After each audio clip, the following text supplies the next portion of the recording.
देखिए, शिक्षकों का तो कई मुद्दा जो अति जेन्युइन भी है और आज तक लंबित है और सरकार की संवेदनहीनता की पराकाष्ठा है।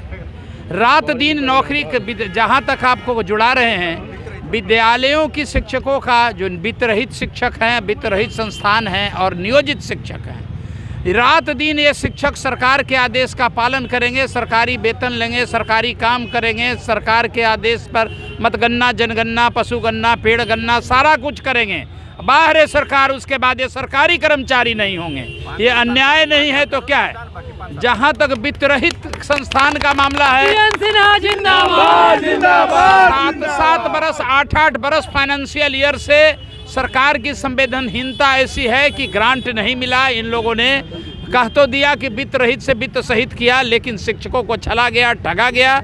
ये राशि अभी 8 बरस पीछे चल रही है और बार बार कहने के बाद रेगुलराइज नहीं होता है और लगता है कि सरकार की संवेदनहीनता इतनी है कि जब तक सड़क से सदन तक इनकी लड़ाई नहीं लड़ी जाएगी तब तक सरकार इन शिक्षकों के हित में काम नहीं करेगी। नीतीश कुमार तो कहते हैं कि शिक्षकों के लिए हमने बहुत कुछ किया है। क्या शिक्षक का पहले वेतन क्या था और आज क्या है? नीतीश कुमार के तो यही पराकाष्ठा है। ना आज तक के पिछले 10 वर्षों से 12 वर्षों से न इनका स्थानांतरण का नियमावली सुधार पाया, उसको निरस्त कर रखा है उन्होंने। शिक्षक दर दर भटक रहे हैं।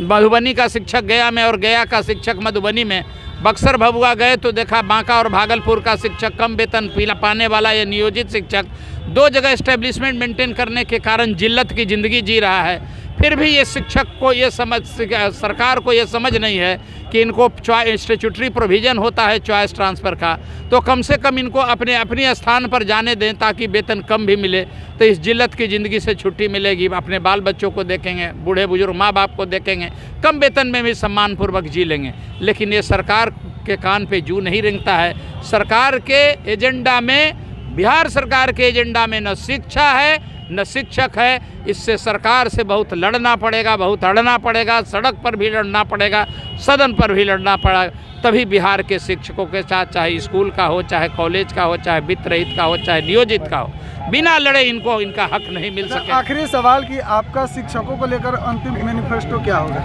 हमारे शिक्षकों के लेकर 2 अति तो कई मैनिफेस्टो में हैं, लेकिन 2 अहम मुद्दा है। वो एक है कि जो आपके नियोजित शिक्षकत्व हैं उनको सरकारी कर्मचारी का दर्जा दिलाना, उचित उनका ग्रेड पे और स्केल दिलवाना, स्थानांतरण के नियमावली को अपडेट कराना और वित्तरहित संस्थान के शिक्षकों के लिए सबसे बड़ा इशू है कि उसको घाटा अनुदान दिलवाना और समय, एक निश्चित समय पर हर साल एक रेगुलर उनको जो ग्रांट मिलता है, हर साल रेगुलर ग्रांट मिलता रहे तो भी शिक्षकों को बहुत